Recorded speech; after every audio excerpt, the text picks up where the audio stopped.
Hello guys, welcome to ICSC 10th। So this is Adrika and आज का जो हमारा टॉपिक होने वाला है वो है वर्क पावर एंड एनर्जी, जिसके हम एमसीक्यूज करने वाले हैं। और आज हम इसी के एमसीक्यूज को प्रैक्टिस करेंगे, ठीक है।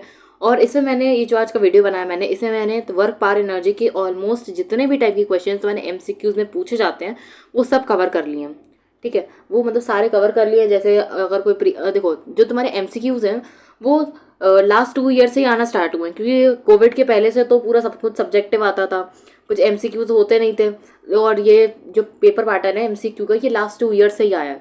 तो इसलिए जो लास्ट 2 ईयर्स में तुम्हारे जितने एमसीक्यूज हैं वो इस चैप्टर से रिलेटेड एंड और क्या पॉसिबिलिटी है आगे आने की, ये सारे क्वेश्चंस आज हम इस वीडियो में कवर करने वाले हैं, ठीक है। तो वीडियो को लास्ट तक देखना। और देखो, सबसे इंपॉर्टेंट चीज़ है कि एमसीक्यू को बिल्कुल भी इग्नोर मत करना तुम, क्योंकि देखो अगर एमसीक्यू तुम्हारे 15 मार्क्स के आते हैं फिजिक्स के पेपर में, ठीक है, 15 मार्क्स के आते हैं। और अगर देखो सब्जेक्टिव में अगर तुम्हें कुछ आता है तो तुम उसे खुद से लिख सकते हो।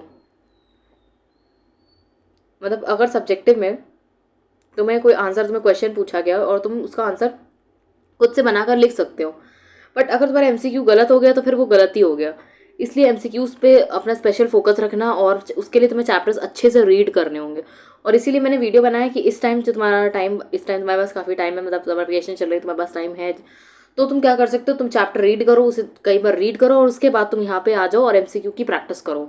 ये सबसे बेस्ट तरीका है किसी चैप्टर को मतलब अंडरस्टैंड करने का। और मतलब तुम्हारा एक एक तरीके से टेस्ट हो जाएगा कि तुमने ये चैप्टर कितना कंसंट्रेशन के साथ पढ़ा, कितना फोकस के साथ पढ़ा। तो चलो स्टार्ट करते हैं आज के जो हमारे एमसीक्यूज होने वाले फिजिक्स वर्क पावर एनर्जी के। देखो और भी चैप्टर्स के मैं डाल दूंगी तो उन्हें भी देखना, और कुछ कुछ चैप्टर्स के मैंने डाल भी दिए उन्हें भी देखना, ठीक है। तो चलो स्टार्ट करते हैं।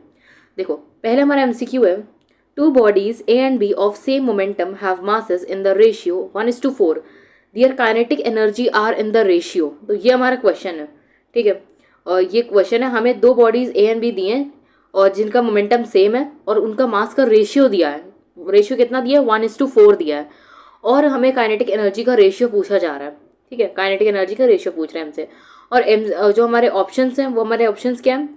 हमारा ऑप्शन है 2:1, ऑप्शन नंबर बी है 1:4, ऑप्शन नंबर सी है 4:1, और जो ऑप्शन नंबर डी है लास्ट वाला ऑप्शन है वो कौन सा है? वो ऑप्शन है नन ऑफ दीज, ठीक। तो ये ऑप्शन है तुम्हारे। और तुम ऐसा करना, सबसे पहले वीडियो को पॉज करना एंड देन तुम इसे सॉल्व करना। तो इसका आंसर होगा 4:1, ठीक है। इसका जो करेक्ट आंसर है वो क्या है? 4:1। तो मतलब पहले तुम सॉल्व करना एंड देन इसका आंसर देखना, ठीक है। तो चलो अब आई होप तुम्हें समझ में आ गया होगा, और ये सब इसके रॉन्ग जो बचे हैं वो सब रॉन्ग है इसके। अब देखते हैं अपना सेकेंड एमसीक्यू। देखो ये तुम्हारा आईसीसी 2023 में है, यानी मैं आईसीसी 2023 में मैंने दिया था 10th बोर्ड्स, तो उसी का क्वेश्चन है, मतलब जो मेरे बोर्ड पेपर में आया था फिजिक्स में। तो क्वेश्चन क्या है? When the speed of a moving body is doubled then its kinetic energy. मतलब कोई मूविंग बॉडी, उसकी हमने स्पीड डबल कर दी तो उसकी काइनेटिक एनर्जी मतलब कैसी होगी, ठीक है। सेम रहेगी, डिक्रीज करेगी, डबल हो जाएगी या 4 टाइम्स हो जाएगी। देखो तुम क्या करना, तुम्हें जैसे कि पता है कि काइनेटिक एनर्जी का फॉर्मूला क्या होता है, हाफ mv² होता है फॉर्मूला। और जो v² है मतलब वेलोसिटी का स्क्वायर है वो काइनेटिक एनर्जी के डायरेक्टली प्रोपोर्शनल है। यानी अगर स्पीड बढ़ेगी तो फिर काइनेटिक एनर्जी भी बढ़ेगी, और मतलब अगर हमने डबल कर दी तो यानी कि काइनेटिक एनर्जी कितनी हो गई? 4 टाइम्स हो गई, ठीक है। कितनी हो गई? 4 टाइम्स हो गई। तो जो इसका करेक्ट आंसर होगा वो होगा बिकम्स 4 टाइम्स, ये इसका करेक्ट आंसर है। और बाकी जो ऑप्शन है is double, decrease, remains the same, ये इसके रॉन्ग ऑप्शन है, ठीक है। तो क्या हो जाएगी? 4 टाइम्स हो जाएगी काइनेटिक एनर्जी। तो काइनेटिक एनर्जी क्या होगी? 4 टाइम्स हो जाएगी, ठीक है। तो इसका करेक्ट ऑप्शन है बिकम्स 4 टाइम्स। चलो अब अपना नेक्स्ट एमसीक्यू देखते हैं, यानी कि MCQ number 3, the energy conversion in a washing machine is from. अब देखो ये भी आईसीसी 2023 का क्वेश्चन है, तो तुम देख सकते हो कि इस टाइप के क्वेश्चन इंपॉर्टेंट होते हैं। और जो तुम्हारे ऑप्शंस हैं, ये तुम्हारे ऑप्शंस हैं magnetic to electrical, electrical to magnetic mechanical, electrical to magnetic and magnetic to electrical. So these are the options, और इसमें से तुम्हें एक ऑप्शन मतलब चूज करना है, ठीक है। तो वॉशिंग मशीन में क्या होता है? कौन सा एनर्जी कन्वर्जन होता है? उसमें तुम्हारा कन्वर्जन होता है इलेक्ट्रिकल टू मैकेनिकल, ठीक है, इलेक्ट्रिकल टू मैकेनिकल। तो इसका करेक्ट आंसर क्या हो जाएगा? ऑप्शन नंबर बी, और ये सब इसके रॉन्ग ऑप्शन है, ठीक है। चलो अपने नेक्स्ट एमसीक्यू देखते हैं।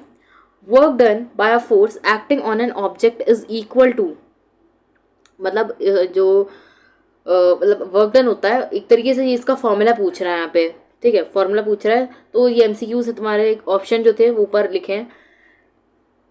सेकेंड ऑप्शन ये तुम्हारा दिया, magnitude of the force multiplied by the displacement in the direction perpendicular to the force.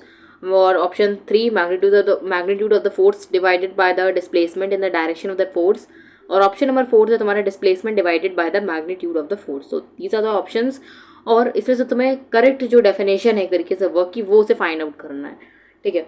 तो हमें वर्क डन की डेफिनेशन हमें पता है, कौन सा फॉर्मूला होता है इसका, फोर्स इंटू डिस्प्लेसमेंट, ये इसका है वर्क का फॉर्मूला। तो इसका जो करेक्ट ऑप्शन होगा वो होगा फर्स्ट वाला, magnitude of the force multiplied by the displacement in the direction of force, ठीक है। और ये हमारे रॉन्ग ऑप्शंस हैं। चलो अब देखते हैं अपना नेक्स्ट एमसीक्यू, यानी MCQ number 5। Work has, work के पास क्या क्या होता है, neither magnitude nor direction, only direction no magnitude, only magnitude no direction, both direction and magnitude.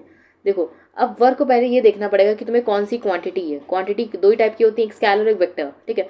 तो ये स्केलर क्वांटिटी है, वेक्टर क्वांटिटी है। तो वर्क हमें जैसा कि पता है कि एक स्केलर क्वांटिटी है, और इसमें और स्केलर क्वांटिटीज कौन सी होती है, जिसमें सिर्फ और सिर्फ मैग्नीट्यूड होता है और डायरेक्शन नहीं होता है। तो इसका मतलब इसमें ऑप्शन नंबर सी जो है, only magnitude and no direction, ये ऑप्शन करेक्ट है, ठीक है।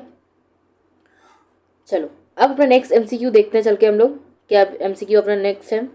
और देखो एक चीज़ पहले सुन लो कि जैसे अगर स्केलर क्वांटिटी होगी तो उसके पास मैग्नीट्यूड होगा और डायरेक्शन नहीं होगी, लेकिन अगर वेक्टर है तो उसके पास डायरेक्शन भी होगी।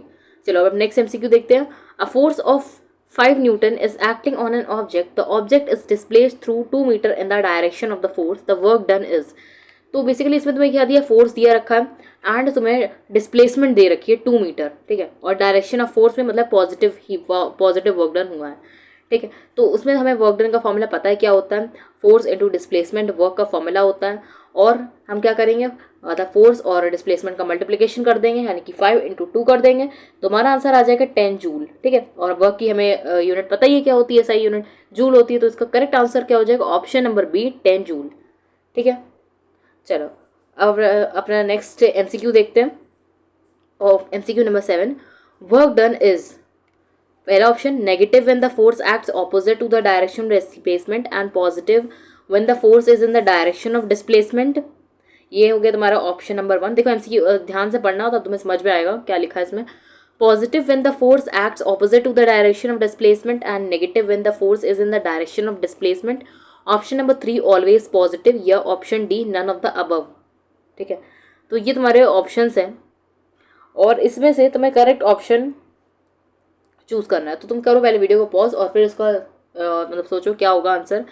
जो ऑप्शंस हैं उनको एक बार ध्यान से रीड करना, ठीक है। तो इसका ऑप्शन होगा ऑप्शन नंबर 1 जो है पहला वाला ऑप्शन, इसका करेक्ट आंसर है। तो उसे एक बार अच्छे से पढ़ लेना ताकि तुम्हें समझ में आ जाए। अब देखते हैं MCQ number 8, which of the following quantities have the same unit. अभी क्वांटिटीज तुमको कुछ दे रखी हैं और इसमें तुम्हें देखना है कि कौन सी क्वांटिटीज का यूनिट सेम है, ठीक है। पहला ऑप्शन है वर्क एंड पावर, दूसरा है पावर एंड एनर्जी, तीसरा है वर्क एंड एनर्जी, और लास्ट ऑप्शन है वर्क पावर एंड एनर्जी, ठीक है। तो अगर हम वर्क एंड पावर की यूनिट देखें तो कितनी होती है, वर्क एंड पावर की यूनिट कितनी है। देखो इसका आंसर पहले देख लो, वर्क एंड एनर्जी इसका करेक्ट आंसर है, क्योंकि दोनों की यूनिट जो होती है क्या होती है, जूल होती है, ठीक है। वर्क एंड पावर का अगर हम देखें तो वर्क की यूनिट होती है जूल और पावर की होती है वॉट। अब अपना नेक्स्ट एमसीक्यू देख लेते हैं। Which of the following possesses potential energy, इन सब चीज़ों में से पोटेंशियल एनर्जी किसके पास है, falling coconut, stretched bow, running car या फ्लाइंग एयरक्राफ्ट। तो इसका जो करेक्ट आंसर होगा वो होगा स्ट्रेच्ड बो, ठीक है। स्ट्रेच्ड बो इसका करेक्ट आंसर है। और बाकी जो ऑप्शंस हैं falling coconut, running car, flying aircraft, इन सब के पास क्या है, इन सब के पास काइनेटिक एनर्जी है, ठीक। और स्ट्रेच बुक के पास कौन सी एनर्जी, पोटेंशियल एनर्जी। कौन सी potential energy, elastic potential energy, ठीक है। तो चलो अब अपना नेक्स्ट एमसीक्यू देखते हैं और ये सब इसके रॉन्ग ऑप्शंस हैं, ठीक। चलो अब नेक्स्ट एमसीक्यू है 1 joule is equals to dash erg. और ये जो क्वेश्चन है तुम्हारा ये सेमेस्टर एग्जाम 2021-2022 में आ चुका है, ठीक है। तो मतलब ऐसे ही क्वेश्चन हमारे रिलेशन वाले जो क्वेश्चन होते हैं आते हैं, तो इसलिए अच्छे से इनका रिलेशन देख लेना पूरा जो बुक में तुम्हारी दिया रहता है। और देखो हाँ ये पूछा है 1 joule is equals to dash erg, कितने अर्ग होते हैं, 10 to the power 9, 10 raise to the power 7, 10 raise to the power 5, 10 raise to the power 6। तो हमें पता है 1 जूल में कितने अर्ग होते हैं, 10 टू द पावर 7 अर्ग होते हैं। तो इसका करेक्ट आंसर क्या हो जाएगा, ऑप्शन नंबर बी। चलो अब अपना नेक्स्ट एमसीक्यू देखते हैं। आई होप तुम्हें समझ में आया होगा। ये एक मतलब रिलेशन है जूल और अर्ग का, ठीक है।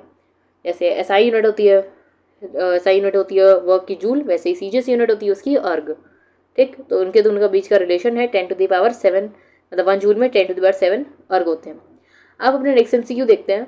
What should the angle between the forces and displacement to get the minimum and maximum work. देखो, मिनिमम एंड मैक्सिमम वर्क होने के लिए फोर्स का और डिस्प्लेसमेंट के बीच एंगल कितना होना चाहिए, ठीक है। तो देखो, इस ऑप्शन नंबर ए 90 डिग्री या 0 degree, option number B 0 degree and 90 degree, option number C 45 degree and 90 degree, option number D 0 degree and 45 degree. तो देखो, तुम्हारे बुक में जो स्पेशल केसेस दिए हैं, स्पेशल केसेस अलग से कॉलम बना होगा, मतलब कि अगर मतलब जो फोर्स और डिस्प्लेसमेंट का डायरेक्शन अगर बिल्कुल ऑपोजिट है तो मतलब 180 का डायरेक्शन बनेगा और तब जो वर्क होगा वो नेगेटिव होगा, और अगर उसी डायरेक्शन में है तो 0 डिग्री होगा और पॉजिटिव में होगा। और यहाँ पे मिनिमम वर्क है तो मतलब 90 डिग्री एंगल होना चाहिए, और अगर मैक्सिमम वर्क है तो 0 डिग्री एंगल होना चाहिए, ठीक है। क्योंकि 90 डिग्री मतलब क्या हो जाएगा, वर्क डन 0 हो जाएगा, और अगर 0 डिग्री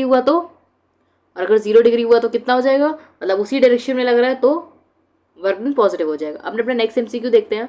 वर्क डन कौन सी क्वांटिटी है, जैसे कि हम पहले ही डिस्कस कर चुके हैं ऑलरेडी।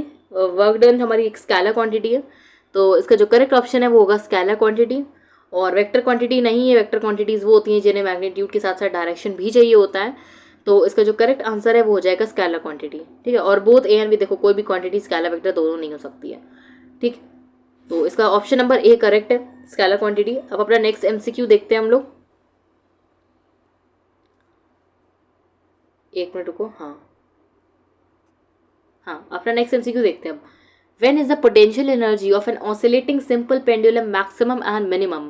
अब देखो, तुम्हारे बुक में सिंपल पेंडुलम का एग्जांपल दिया है और लिखा है कि जब मतलब पोटेंशियल एनर्जी मैक्सिमम और मिनिमम कब होती है, सिंपल पेंडुलम की कौन सी पोजीशंस पर मतलब उसकी जो पोटेंशियल एनर्जी होती है वो मैक्सिमम और मिनिमम होती है, ठीक है। तो ये क्वेश्चन है तुम्हारा कह रहा है, और ऑप्शन तुम्हारे हैं, ऑप्शन नंबर फर्स्ट है जो तुम्हारा वो है the potential energy is maximum when bob is at the extreme position.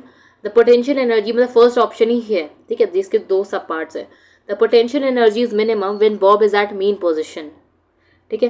फिर ऑप्शन नंबर बी है द, यहाँ देखो ऑप्शन नंबर जो बी है उसमें तुम्हारा देन नहीं होगा, द होगा, ठीक है, द होगा। The potential energy is minimum when bob is at mean position, the potential energy is maximum when bob is at the mean position, ठीक है। ये ऑप्शन नंबर 2 है, ठीक। अब ऑप्शन नंबर 3 क्या है, oscillating pendulum does not have potential energy, and option number D है potential energy of oscillating pendulum has a fixed value. तो सबसे पहली चीज़ तो ये कि ऑसिलेटिंग पेंडुलम के पास पोटेंशियल एनर्जी तो होती है, ठीक है, पोटेंशियल एनर्जी होती है, और उसकी जो पोटेंशियल एनर्जी की जो वैल्यू होती है वो फिक्स्ड नहीं होती है, फिक्स नहीं होती है। तो इसलिए ऑप्शन नंबर 3 और 4 तो नहीं होंगे, ठीक है। अब फर्स्ट ऑप्शन देखो, सेकंड ऑप्शन देखो, potential energy is maximum when the Bob is at the extreme position. तो इसका ऑप्शन जो करेक्ट है वो फर्स्ट वाला ही है, क्योंकि जब जो बॉब होता है वो एक्सट्रीम पोजीशन पर चला जाता है तो जो हाइट होती है वो सबसे ज़्यादा होती है, और जब हाइट सबसे ज़्यादा होगी तो पोटेंशियल एनर्जी सबसे ज़्यादा होती है, ठीक है। जैसे MGH वाला जो फॉर्मूला होता है पोटेंशियल एनर्जी का, तो मुझसे भी इसे देख सकते हो, और तुम्हारी बुक में एग्जाम्पल भी दिया है। तो इसका जो करेक्ट आंसर है वो ऑप्शन नंबर ए, और इसके जो फर्स्ट का लेके दो सब पार्ट्स हैं ये एकदम करेक्ट है, ठीक है। तो चलो अब देखते हैं अपना नेक्स्ट क्वेश्चन क्या होगा। चलो अपना नेक्स्ट क्वेश्चन देखते हैं हम। For maximum work done, MCQ number 40 है हमारा। For maximum work done displacement is in a direction opposite to the force, displacement is normal to the direction of force, displacement is in the direction of force, और none of these. तो देखो, अगर displacement opposite होगी तो negative work done होगा, ठीक है, तो मतलब मैक्सिमम वर्क डन नहीं होगा। और अगर नॉर्मल होगी तो वर्क डन 0 हो जाएगा, वर्क डन 0 हो जाएगा, 90 डिग्री एंगल हो गया फोर्स और वर्क के फोर्स और डिस्प्लेसमेंट के बीच अगर 90 डिग्री का एंगल हो गया तो वर्क डन 0 हो जाएगा। और लेकिन अगर डिस्प्लेसमेंट ऑफ और डायरेक्शन का फोर्स का डायरेक्शन एक ही है, ठीक है, तो मतलब 0 डिग्री है, तो उसमें सबसे ज़्यादा हमें मैक्सिमम वर्क होता है, ठीक। चलो अब नेक्स्ट MCQ देखते हैं। Relation between kinetic energy and momentum of a moving body is. तो इसका फर्स्ट ऑप्शन है P is equals to 2mk, option number B है P square is equals to 2mk, option number 3 है P square is equals to mk, और option number D है P is equals to 2m/k। ठीक है, तो ये इसके ऑप्शंस हैं। और तुम्हारे बुक में काइनेटिक एनर्जी और मोमेंटम के बीच का रिलेशन लिखा हुआ है, तो इसका जो आंसर होगा, करेक्ट आंसर जो होगा वो होगा option number B, P square is equals to 2mk। और इसको तुम ऐसे भी लिख सकते हो, ठीक है, एक मिनट को, P is equal to, square इधर आ जाएगा रूट में, और 2mk। ठीक है, अगर ये रिलेशन लिखा हो तो भी सही है, और अगर ऐसे लिखा हो तो वो भी सही है। ठीक है, तो दोनों रिलेशन करेक्ट है, और यही होता है काइनेटिक एनर्जी और मोमेंटम का रिलेशन। और देखो, इसे याद भी रखना क्योंकि ये फॉर्मूला न्यूमेरिकल्स के लिए भी यूज होता है। ठीक है, अब ऑप्शन अपना एमसीक्यू नंबर 16 देखते हैं। If the displacement is normal to the direction of force and work done is, अगर डिस्प्लेसमेंट नॉर्मल होगा डायरेक्शन ऑफ फोर्स के, तो वर्क डन कितना होगा, यानी कि एंगल अगर नॉर्मल है तो मतलब 90 डिग्री का एंगल बना रहा है, और जब 90 डिग्री का एंगल बनता है तो वर्क डन हमेशा कितना होता है, 0 हो जाता है। ठीक है, तो ना मैक्सिमम होगा ना मिनिमम होगा, वर्क डन होगा 0। ठीक, और तो करेक्ट ऑप्शन क्या है, ऑप्शन नंबर 3, 0। ठीक, चलो अब देखते हैं अपना नेक्स्ट एमसीक्यू क्या है। ये कौन सा एमसीक्यू है, 617 वाला एमसीक्यू है अपना। विच of the following possesses potential energy. अब इनमें से जो चीज़ें हैं उसमें से किसके पास पोटेंशियल एनर्जी है। A moving cricket ball, option number A, option number B a running train, option number C bob of a pendulum at its mean position, a piece of stone placed on the roof of a building. तो पहले option सारे ध्यान से पढ़ना। देखो, अ moving cricket ball जहाँ पे लिखा होगा वो तो तुम समझ ही जाओगे कि ये इसमें काइनेटिक एनर्जी है, और रनिंग ट्रेन लिखा होगा तब भी तुम समझ जाओगे ये काइनेटिक एनर्जी है। और बॉब ऑफ अ पेंडुलम, अगर ये एक्सट्रीम लिखा होता है यहाँ पर, अगर यहाँ पे एक्सट्रीम लिखा होता है तब यहाँ हो सकता था पोटेंशियल एनर्जी होती है बॉब के पास, पेंडुलम का जो बॉब होता है तब उसके पास पोटेंशियल एनर्जी होती है। लेकिन एक्सट्रीम पोजीशन पर, ठीक है, मतलब यहाँ इसमें मीन दिया है तो मीन पोजीशन पर काइनेटिक एनर्जी होती है और पोटेंशियल एनर्जी नहीं होती है। तो इसका ऑप्शन नंबर डी जो है करेक्ट हो जाएगा, piece of stone placed on the roof of a building. ठीक है, जिसमें ग्रेविटेशनल पोटेंशियल एनर्जी होगी। अब देखते हैं अपना next MCQ. A child pushes a heavy stone but is unable to displace it. ठीक है, अब मतलब एक चाइल्ड है वो हैवी स्टोन को पुश कर रहा है बट मतलब वो नहीं कर पा रहा है डिस्प्लेस, तो क्या उसका वर्क डन होगा, पॉजिटिव वर्क होगा, नेगेटिव वर्क होगा, sometimes positive and sometimes negative, या जीरो वर्क होगा। तो देखो, अगर वो पुश कर रहा है और वो अपनी पोजीशन से डिस्प्लेस नहीं हो रहा है, तो यानी हमने तो वर्क की डेफिनेशन यही पढ़ी ना स्टार्टिंग से, कि work is said to be done when a force applied on the body makes the body move in the direction of force. लेकिन अगर बॉडी मूव ही नहीं कर रही तो वर्क कितना हो जाएगा, 0 हो जाएगा। तो इसका ऑप्शन नंबर डी करेक्ट है, 0 वर्क। ठीक है, चलो अपना नेक्स्ट एमसीक्यू देखते हैं। If force and displacement are in opposite direction, अगर फोर्स और डिस्प्लेसमेंट दोनों ऑपोजिट डायरेक्शन में है, then work done is, work done कितना होगा फिर। अगर फोर्स एंड डिस्प्लेसमेंट मतलब ऑपोजिट डायरेक्शन में, यानी कितना कितना एंगल बना रहे हैं, 180 डिग्री का एंगल बना रहे हैं। ठीक है, देखो ऐसे ये जैसे फोर्स इधर डायरेक्शन में लग रहा है, डिस्प्लेसमेंट इधर डायरेक्शन में लग रहा है, और ये एंगल कितना बना रहे हैं, 180 डिग्री। ठीक है, और जब भी एंगल 180 डिग्री बनता है तो कॉस 180 डिग्री की हमसे वर्क डन वाले फॉर्मूले में डाल के देखते हैं, एफ एस कॉस थीटा वाले में। तो एफ एस और कॉस थीटा की वैल्यू, कॉस थीटा मतलब थीटा की वैल्यू कितनी हो जाएगी, 180 डिग्री, और 180 डिग्री की वैल्यू हो जाएगी तो मतलब वर्क डन कितना हो जाएगा, नेगेटिव हो जाएगा, माइनस में चला जाएगा वर्क डन। अब ऑप्शन नंबर एमसीक्यू नंबर 20 देखते हैं। Work done on an object is 0 when, work done किसी ऑब्जेक्ट पर जैसे हमने कोई वर्क करा तो वो 0 कब होता है। No force is acting on the object, force is acting but there is no displacement of the object, angle between force and एक मिनट रुको, angle between force and displacement is 90 degree. ठीक है, ऑल ऑफ द अबव। तो इसका जो correct option है वो क्या होगा। अगर वर्क डन हो ही नहीं रहा, मतलब वर्क डन कब कब नहीं होगा, तो पहला वाला जो लिखा है no force is acting on the object, जाहिर सी बात है जब बॉडी पे फोर्स ही नहीं लगेगा तो वो बॉडी मूव क्या करेगी, और मूव नहीं करेगी तो कोई वर्क डन भी नहीं होगा। तो फर्स्ट ऑप्शन में, ठीक है, वर्क डन नहीं होगा। सेकेंड वाले में force is acting but there is no displacement of the object, तब भी वर्क डन नहीं होगा। ठीक है, क्योंकि अगर बॉडी को डिस्प्लेस ही नहीं हो पा रही तो फिर वो मूव नहीं करेगी तो वर्क डन नहीं है कुछ भी। और angle between force and displacement is 90 degree. अब हम लोगों ने पढ़ा है कि जब फोर्स और डिस्प्लेसमेंट का एंगल 90 डिग्री हो जाता है तो वर्क डन 0 हो जाता है। ठीक है, क्योंकि कॉस 90 डिग्री की वैल्यू कितनी हो जाती है, 0 हो जाती है। ठीक है, तो इसका ऑप्शन होगा all D, all of the above. चलो अब नेक्स्ट एमसीक्यू देखते हैं। Work done bye centripetal force on a body that is moving along a circular path with a uniform speed is. देखो, जब भी सेंट्रीपिटल फोर्स की बात होती है तो हम सेंट्रीपिटल फोर्स से का जो डायरेक्शन होता है वो हमेशा अंदर की साइड होता है, ठीक है, towards the centre, centripetal force का डायरेक्शन। और जब उससे एक टैंजेंट ड्रॉ करते हैं तो उसका डायरेक्शन बाहर की साइड होता है, मतलब एक नॉर्मल परपेंडिकुलर बनता है, ठीक है। और जब ऐसा होता है तो हमेशा, ये तुम्हारी बुक में सही से एक्सप्लेन करके लिखा है इसको, तो तुम उसे वहाँ से देख लेना। तुम यहाँ पे एमसीक्यू सीधे सीधे प्रैक्टिस करने के लिए आए हो, और मतलब तुम चैप्टर पढ़ो और उसके बाद सीधे एमसीक्यू के आंसर दो, ठीक है। तो इसका आंसर क्या हो जाएगा, मतलब जब परपेंडिकुलर हो जाता है ये तो क्या होगा, परपेंडिकुलर मतलब 90 डिग्री का एंगल बनाएगा, तो वर्क डन कितना हो जाएगा, 0 हो जाएगा। चलो अपना नेक्स्ट एमसीक्यू देखते हैं। Which of the following has both rotational and translation kinetic energy. अब इसमें से कौन से के पास रोटेशनल एनर्जी भी है पर साथ में ट्रांसलेशन काइनेटिक एनर्जी भी है, ठीक है। तो पहले अपने फर्स्ट एमसीक्यू देखते हैं। फर्स्ट ऑप्शन देखते हैं, अ falling body, a stretched spring, a mango hanging from a tree और रोलिंग बॉल।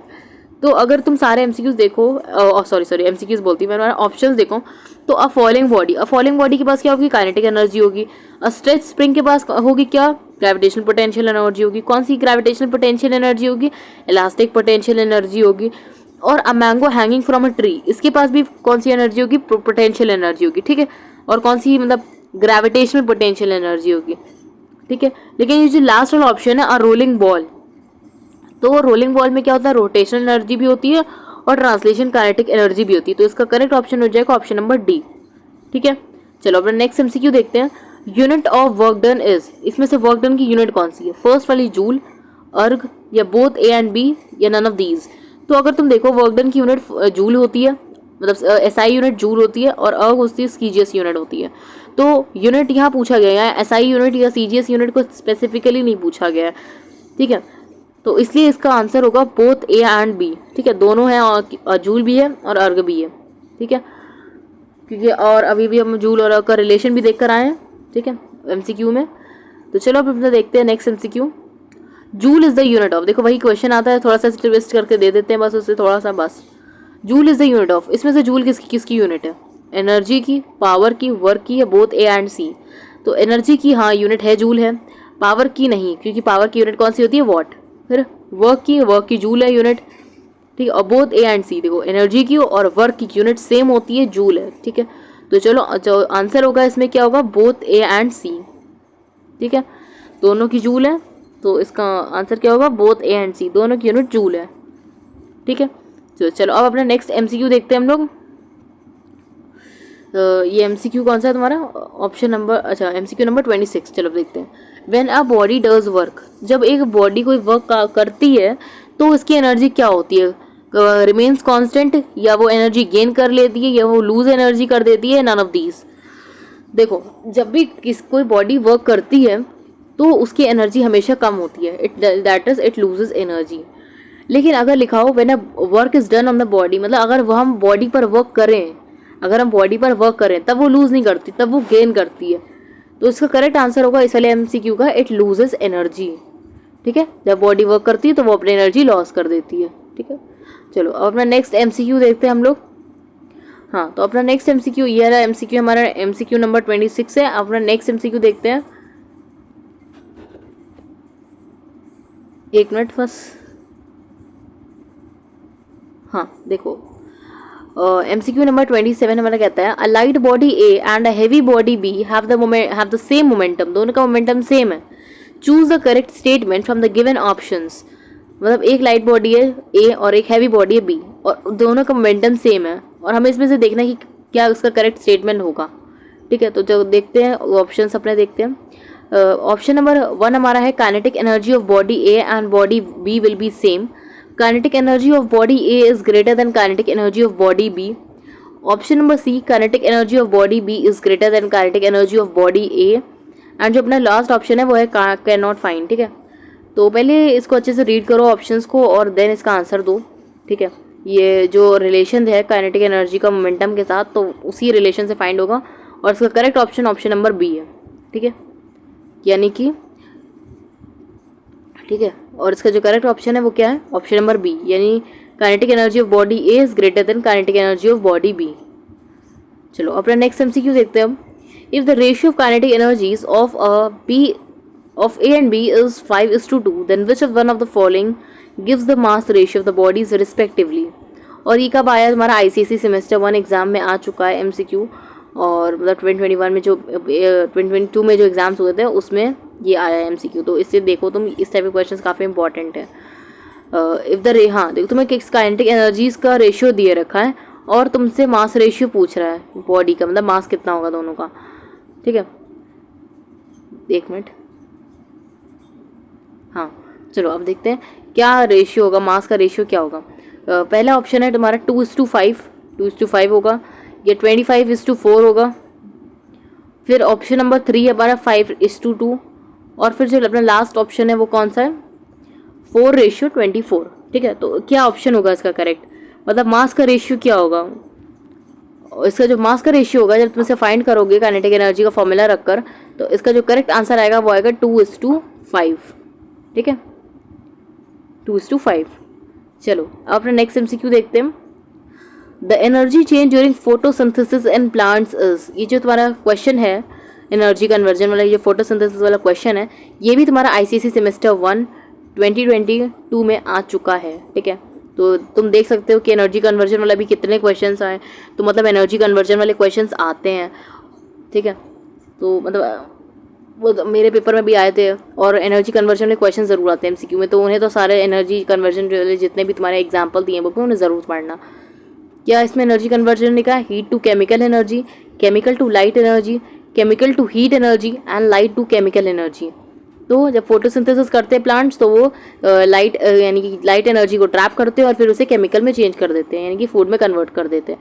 तो इसका करेक्ट ऑप्शन होगा option number D, light to chemical. ठीक है, चलो अब अपना नेक्स्ट MCQ देखते हैं।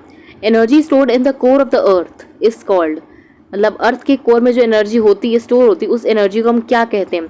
Thermal energy, magnetic energy, geothermal energy और हाइड्रो एनर्जी। तो जो अर्थ के कोर में एनर्जी स्टोर होती है उसे हम कहते हैं जियोथर्मल एनर्जी। ठीक है, चलो अपना नेक्स्ट MCQ देखते हैं। Which of the following relations is true. अब ये तुम्हें कुछ फॉर्मूलाज लिखे हैं और इसमें से तुम्हें देखना है कि कौन सा रिलेशन ट्रू है। ठीक है, पहला तुम्हारा जो रिलेशन है वो है power is equals to force into displacement. दूसरा तुम्हारा ऑप्शन है power is equals to work into time, और ऐसा कोई रिलेशन भी नहीं है फर्स्ट वाला और सेकेंड वाले में भी ऐसा कोई तुम्हारा रिलेशन नहीं बना है। ठीक है, वर्क इनटू टाइम कोई तुम्हारा रिलेशन नहीं है। अगर ये वर्क अपॉन टाइम होता तो ये रिलेशन होता, लेकिन वर्क इनटू टाइम कोई रिलेशन नहीं है। Power is equals to energy into time, ये भी कोई ऐसा रिलेशन नहीं है।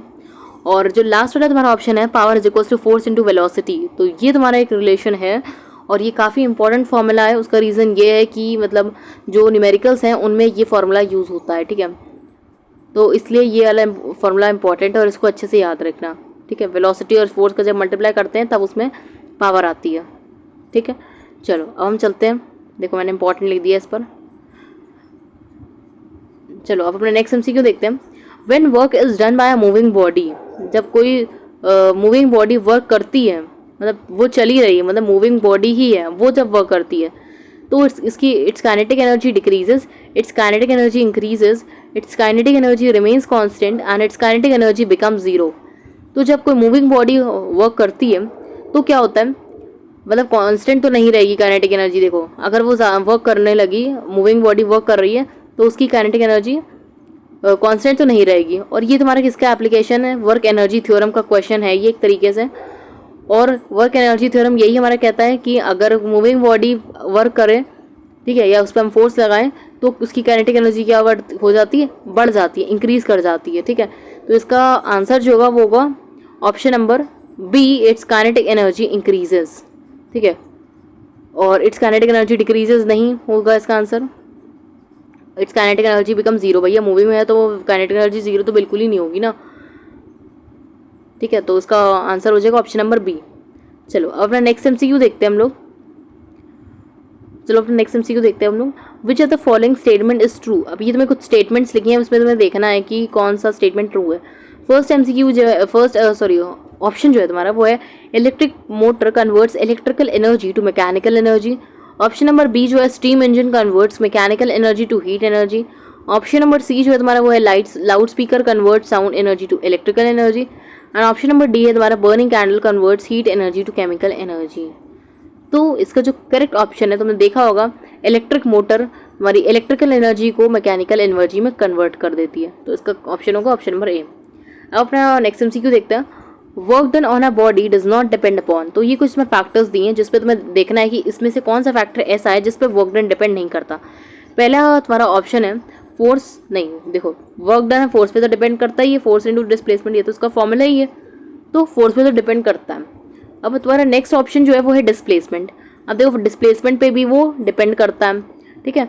जो वर्क डन का फॉर्मूला होता है एफ एस कॉस थीटा, तो उसको फोर्स पे डिपेंड करता है, और एस यानी डिस्प्लेसमेंट डिपेंड करता है, और कॉस थीटा पे डिपेंड करता है यानी angle between force and displacement. लेकिन वो टाइम टेकन फॉर डिस्प्लेसमेंट पे डिपेंड नहीं करता, ठीक है। यानी कि ऑप्शन नंबर 4 इसका करेक्ट आंसर है, और वर्क डन इस पर डिपेंड नहीं करता, ठीक है। बाकी ये 3 चीज़ें दी हैं ऊपर की, इस पर डिपेंड करता है, ये तुम्हें फॉर्मूले से ही पता चल रहा है एफ एस कॉस थीटा, और इस पर डिपेंड नहीं करता टाइम टेकन फॉर डिस्प्लेसमेंट। चलो अब अपना नेक्स्ट एमसीक्यू देखते हैं। The power of a body is said to be 1 watt if its rate of doing work is. मतलब ये तुम्हारी सीधी सीधी 1 वॉट की डेफिनेशन है, और मतलब कितना वर्क डन होगा अगर किसी बॉडी की हम लोग पावर 1 वॉट कहते हैं, तो मतलब कितनी तेज़ी से वो काम कर रहा है। ये तुम्हारा एमसीक्यू का क्वेश्चन है, ठीक है। देखो तो ये सीधी सीधी तुम्हारी 1 वॉट की डेफिनेशन है, और इसका आंसर होगा ऑप्शन नंबर 3 1 जूल्स पर सेकेंड, ठीक है। इसका आंसर क्या होगा 1 जूल पर सेकेंड। और ठीक है, तो चलो अपना नेक्स्ट ये सब कट कर लेते हैं एक बार। हाँ चलो अब देखते हैं अपना नेक्स्ट एमसीक्यू 36 वाला। The total sum of potential and kinetic energy of a body is called. ठीक है, मतलब जब हम potential energy and kinetic energy साथ में देखते हैं, ठीक है, यानी mgh प्लस हाफ mv² करते हैं, तो जो टोटल सम होता है उस एनर्जी को हम कहते क्या हैं, उस एनर्जी को हम कहते क्या हैं। पहला इट्स थर्मल एनर्जी कहते हैं, या टोटल एनर्जी उस बॉडी की कहते हैं, या केमिकल एनर्जी कहते हैं, या मैकेनिकल एनर्जी कहते हैं। तो हम जब पोटेंशियल एनर्जी और काइनेटिक एनर्जी को साथ में देखते हैं तो क्या होता है, वो मैकेनिकल एनर्जी होती है। ठीक है, चलो अपना नेक्स्ट एमसीक्यू देखते हैं हम। If mass of a body is doubled it's kinetic energy. तो इस टाइप के क्वेश्चन ज़रूर आते हैं, एंड इसका तुम फॉर्मूले से सॉल्व कर सकते हो। जैसे काइनेटिक एनर्जी का फॉर्मूला क्या होता है, हाफ mv², और तुमने देखा होगा काइनेटिक एनर्जी और मास ये लोग डायरेक्टली प्रोपोर्शनल है। डायरेक्टली प्रोपोर्शनल मतलब अगर काइनेटिक एनर्जी बढ़ेगी तो मास भी बढ़ेगा, मास डिक्रीज होगा तो काइनेटिक एनर्जी भी उतने ही प्रोपोर्शनल से नीचे जाएगी। ठीक, देखो तो क्या है, अगर मास डबल कर दे, अगर हमने मास डबल कर दिया तो काइनेटिक एनर्जी भी तो डबल ही हो जाएगी। तो इसका आंसर क्या होगा, काइनेटिक एनर्जी भी डबल हो गई। तो इस जो ऑप्शन नंबर ए है remain same, option number B है हाफ्ड, ऑप्शन नंबर सी है डबल्ड, और ऑप्शन नंबर जो डी है वो हमारा है कांट से। तो इसका आंसर हो जाएगा ऑप्शन नंबर सी डबल्ड। चलो अपना नेक्स्ट एमसीक्यू देखते हैं हम लोग। A body of light mass and heavy mass have equal momentum which will move with less velocity. Less velocity से कौन ट्रैवल करेगा, लेस वेलोसिटी मतलब क्या हो गया, काइनेटिक एनर्जी लेस, मतलब लेस उसके पास काइनेटिक एनर्जी किसके पास होगी, सबसे कम काइनेटिक एनर्जी किसके पास होगी, लाइट बॉडी का जो मास है उसके पास, ये जो हेवी बॉडी का मास है उसके पास। इसमें तुम्हारे सिर्फ 3 ही ऑप्शंस है, लाइट मास, हेवी मास, या both will move with same speed. अब मास अलग अलग हैं तो जाहिर सी बात है सेम स्पीड से तो नहीं ट्रैवल करेंगे। इसका जो करेक्ट आंसर होगा वो होगा ऑप्शन नंबर बी हैवी मास। जो हैवी मास वाला बॉडी होगा वो धीरे वेलोसिटी से ट्रैवल करेगा। ठीक है, चलो अब अपना नेक्स्ट एमसीक्यू देखते हैं। अब अपना नेक्स्ट एमसीक्यू देखते हैं, 38 वाला है ये। अब हम देखते हैं अपना नेक्स्ट एमसीक्यू जो कि है तुम्हारा 39। ठीक है, चलो work done theorem states that. अब वर्क एनर्जी थ्योरम जो है, वर्क थ्योरम नहीं वर्क एनर्जी थ्योरम जो है वो क्या कहता है, मतलब ये उसका उसमें फॉर्मूला लिखना है तरीके से। Work done by force is equal to change in stretch potential energy. देखो स्ट्रेच पोटेंशियल एनर्जी तो कहीं है ही नहीं वर्क एनर्जी थ्योरम में, पोटेंशियल एनर्जी की तो बात ही नहीं करी है वर्क एनर्जी थ्योरम में। तो change in gravitational potential energy भी इसका रॉन्ग ऑप्शन है।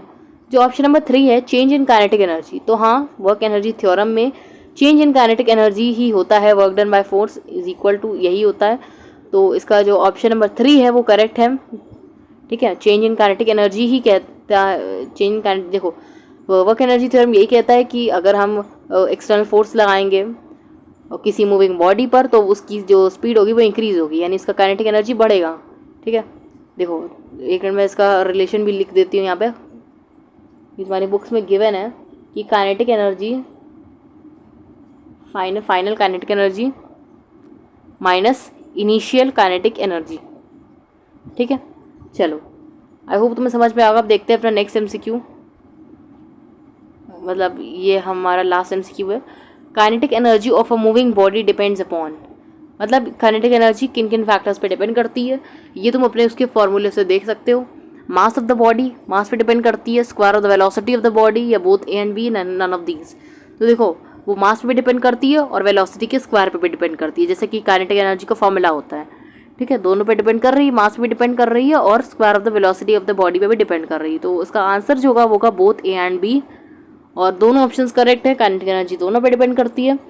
तो ये थे तुम्हारे एमसीक्यूज़, तुम्हारे वर्क एनर्जी थ्योरम के कुछ एमसीक्यू जो कि काफ़ी इंपॉर्टेंट है।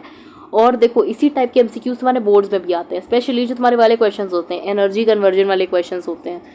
ठीक है, एनर्जी कन्वर्जन वाले क्वेश्चंस होते हैं, प्लस जो तुम्हारे वो मोमेंटम और काइनेटिक एनर्जी के रेशियो वाले क्वेश्चंस जो आते हैं अभी, और ये जो मतलब ये वाले क्वेश्चंस होते हैं कि ये डबल कर दिया, ये हमने हाफ कर दिया, तो ये कितना हो जाएगा, इस टाइप के जो क्वेश्चंस तुमने अभी देखे होंगे, तो इस टाइप के क्वेश्चंस तुम्हारे ज़रूर आते हैं। तो इसलिए इन क्वेश्चंस को तुम्हें अच्छे से प्रिपेयर करना ही है। ठीक है, तो और ऐसे क्वेश्चंस में तुम्हारी बुक के एग्जाम्पल से भी मिल जाएंगे और न्यूमेरिकल से भी मिल जाएंगे, तो उन्हें वहाँ से ज़रूर प्रैक्टिस कर लेना। जनरली बुक वाले की तरह ही होते हैं ये, तो इसलिए बुक के जो एग्जाम्पल्स हैं वो तो ज़रूर करना इसलिए।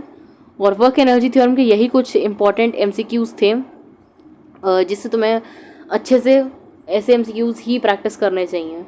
ठीक है, तो आई होप तुम्हें ये वीडियो यूज़फुल लगा होगा, और अगर ऐसा है तो प्लीज़ वीडियो को लाइक करो, सब्सक्राइब करो चैनल को मेरे, एंड इसे शेयर करो। ठीक है, और अगर तुम्हें कोई भी डाउट हो तो मुझसे कमेंट सेक्शन में पूछ सकते हो।